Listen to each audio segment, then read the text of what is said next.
सभी को नमस्कार। शारदीय नवरात्रि के 7वें दिन माँ दुर्गा के कालरात्रि स्वरूप की आराधना की जाती है। देवी का यह रूप राक्षसों, आत्माओं, भूतों और सभी नकारात्मक ऊर्जाओं को खत्म करता है और अपने भक्तों की सुरक्षा प्रदान करता है। माँ कालरात्रि दुष्टों का विनाश करने वाली है। या देवी सर्वभूतेषु माँ कालरात्रि रूपेण संस्थितः। आज के वीडियो में आप 2 पंडालों में स्थित देवियों के दर्शन करेंगे। एक महाकाली का है और एक दुर्गा जी का है। अब मैं बात करूंगी माँ काली के उत्पन्न होने की कथा। जगत जननी माँ अम्बा ने राक्षसों का संहार करने के लिए माँ काली का विकराल रूप धारण किया था। उनके इस रूप के पीछे शास्त्रों में बहुत सारी कथाएं प्रचलित है। पुराणों में भी इसका व्याख्यान मिलता है। दारुक नामक राक्षस ने ब्रह्मा जी को प्रसन्न करने के लिए कड़ी तपस्या की। उससे प्रसन्न होकर ब्रह्मा जी ने उसे वरदान दिया कि उसकी मृत्यु केवल महिला के हाथों से होगी, अन्य कोई उसे मार नहीं पाएगा। वो राक्षस ब्रह्मा जी के वरदान का गलत फायदा उठाने लगा और उसने सारे ब्राह्मणों, संतों और देवताओं का जीना मुश्किल कर दिया। उसने अपनी शक्ति से सारे अनुष्ठान बंद करवा दिए और स्वर्ग पर अपना राज जमाकर बैठ गया। सारे देवता उससे लड़ने गए पर निराश होकर वापस लौट आए। तब ब्रह्मा जी ने बताया कि ये राक्षस सिर्फ किसी स्त्री के हाथों ही मारा जाएगा। सारे देवता मिलकर भगवान शिव के पास मदद की गुहार लगाने पहुँचे। दारुक राक्षस के आतंक के बारे में बताया। तब इस समस्या के समाधान के लिए भोलेनाथ जी ने अब जगत जननी माँ पार्वती की तरफ देखा और कहा, हे कल्याणी, जगत के हित के लिए और उस दारुक दैत्य के लिए मैं तुमसे प्रार्थना करता हूँ। इतना सुनकर माता पार्वती मुस्कुराई और अपना एक अंश भगवान भोलेनाथ में प्रवेश करवा दिया। माँ भगवती का वो अंश भगवान शिव के गले से अवतरित हुआ।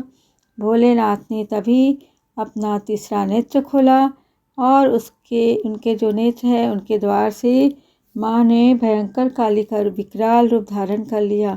उनके इस रूप को देखकर देवता व राक्षस वहाँ से भागने लगे।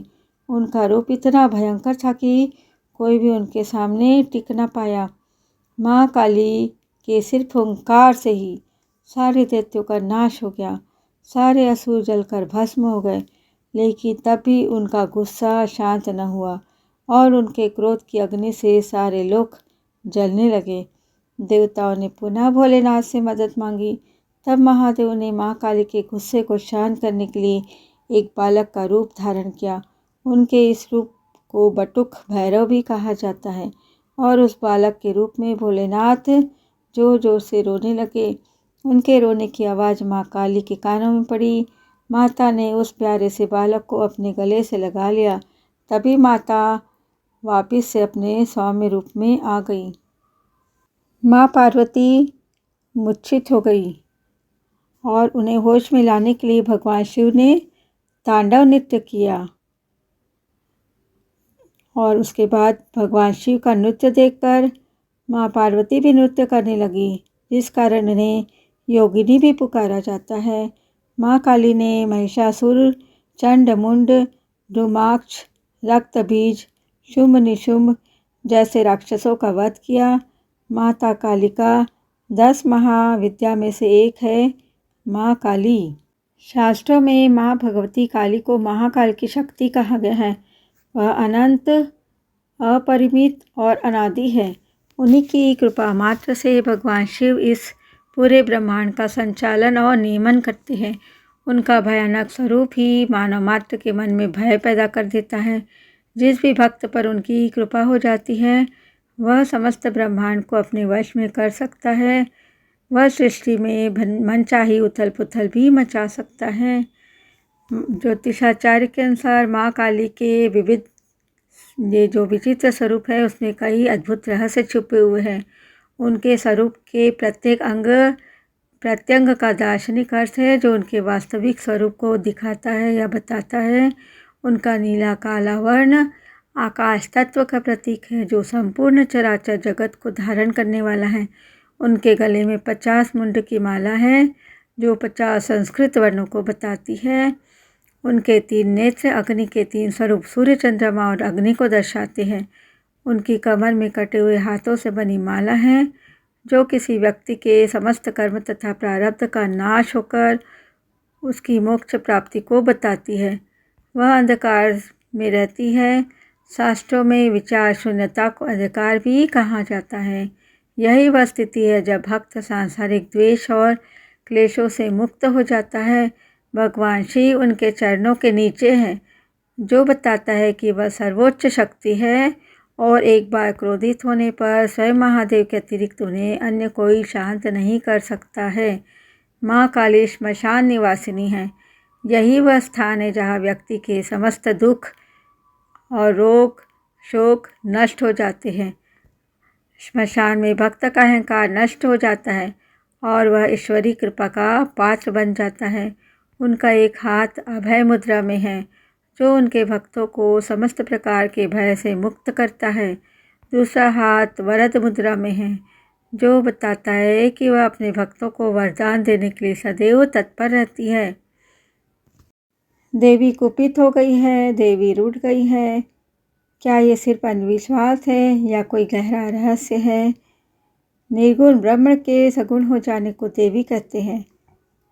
शिव से अनन्य है शिवानी, महादेव से अभिन्न है भवानी। तो आप ये नहीं कह सकते कि आप ब्रह्म उपासक हैं लेकिन शक्ति से आपका कोई संबंध नहीं। आप शिव शिव करते रह जाएंगे। शक्ति से अगर आपका कोई संबंध नहीं तो कुछ नहीं पाएंगे, क्योंकि शिव से तो आप संबंध बना ही नहीं सकते। शिव तो असंबद्ध है, निराकार है शिव, उनसे क्या संबंध बनाओगे? संबंध तो सगुणी प्रकृति से ही बन सकता है ना। जहाँ गुण है सिर्फ वही संबंध बन सकता है। तो शिव आपके अस्तित्व के केंद्र में हो सकते हैं पर उनसे आपका संबंध नहीं हो सकता है। वो निर्गुण है, निराकार है। संबंध तो शिवानी से ही बन सकता है। लेकिन फिर ऋषियों ने विशेषकर अद्वैत वेदांत में माया के विरुद्ध बार बार क्यों चिताया है? इसलिए चिताया है क्योंकि आम आदमी माया को समझता नहीं है, इसलिए माया उसके लिए पीड़ा का कारण बनती है। देवी महात्म्य दुर्गा सप्तशती में देवता बार बार देवी से बोलते हैं, हम भली भांति जानते हैं कि हमारे कष्टों का कारण तुम ही हो देवी। हमें जितने दुख मिल रहे हैं तुम्हारे कारण ही मिल रहे हैं।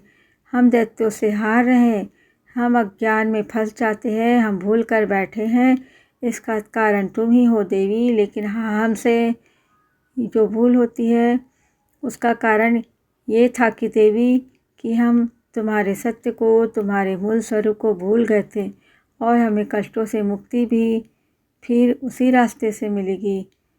देवी के मूल स्वरूप को भूल गए थे, इसलिए देवी का उल्लंघन किया, देवी की अवज्ञा की, अवमानना की और कष्ट पाया। अब दुखों से मुक्ति कैसे मिलेगी? वह मिलेगी देवी का स्मरण करके, देवी की भक्ति करके। समझ जाओ तो दुखों से मुक्ति मिलती है, नहीं समझोगे तो वही प्रकृति, वही देवी तुम्हें इतने दुख देगी कि जी नहीं पाओगे। भारत में आज भी किसी घर पर आफत आ जाती है तो कह देते हैं देवी कुपित हो गई है, देवी रूठ गई है। सुना है देवी का प्रकोप है, इसका मतलब है क्या है?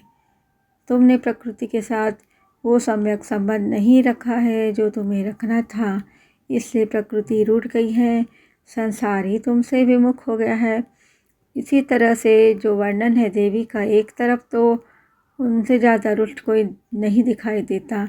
कुपित रहती है देवी, बिल्कुल लगातार क्रोध में भरी हुई है। लाल लाल आँखें, याद करो उनके काले रूप को।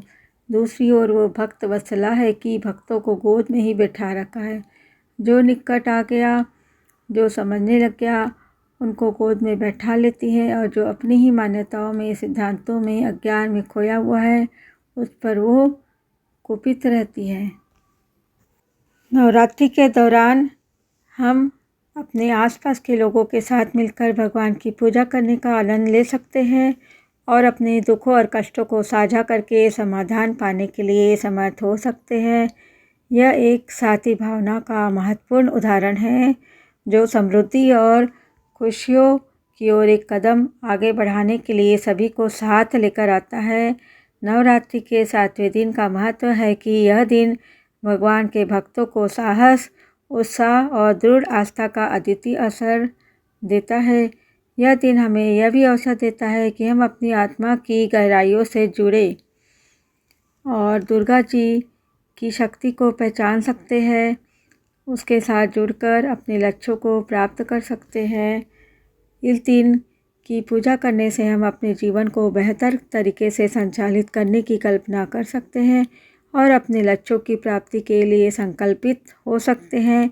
इस नवरात्रि हमें सभी को आकर्षित करने वाली भगवान दुर्गा की शक्ति, साहस और उत्साह से युक्त रहने का आदर्श प्राप्त करने के लिए इस पवित्र दिन का समर्पण करना चाहिए।